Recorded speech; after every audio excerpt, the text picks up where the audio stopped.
Hepinize merhaba arkadaşlar. Ramazan etkinlik dünyasına hoş geldiniz. Bugün kuzenlerime yaptığım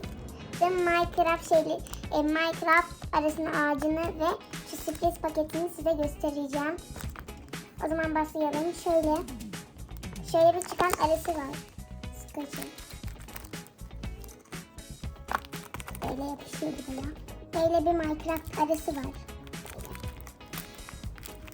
Çok tatlı böyle.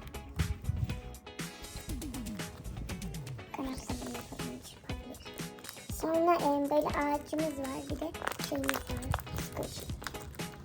Bunlar da squishy. Şundan falan. Şöyle. Ve burada sürpriz paket var. Yani sürpriz paket değil, böyle şey. Şimdi açacağız ama arkadaşlar. İçinden yine bir Minecraft'ta bir şey çıkacak. Üstü de bu şekilde. Minecraft falan yazıyor. Ve geliyor. Ve Minecraft pastası. 3 boyutlu Minecraft pastası. Böyle yiyebilir arabamı. Nam nam diye. Arkadaşlar ben bunu çıktı aldım. Bunun ağacında üstünü çıktı aldım.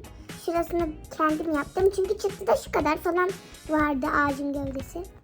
Bunu kendim yaptım. Gözleri mavi.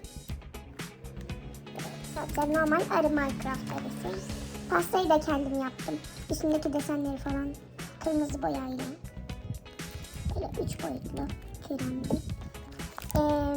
Topraklı böyle arkası da. Çok güzel bir squishy oldu bu.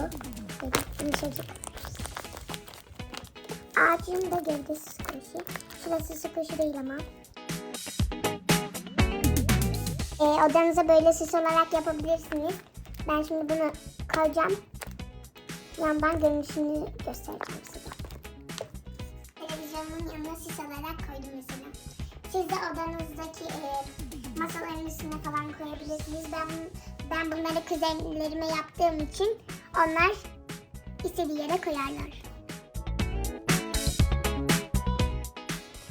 O zaman bu videomuzdan bu kadar olsun. Umarım videomuzu beğenmişsinizdir. Like atıp abone olmayı unutmayın. Hoşçakalın. Abone olun.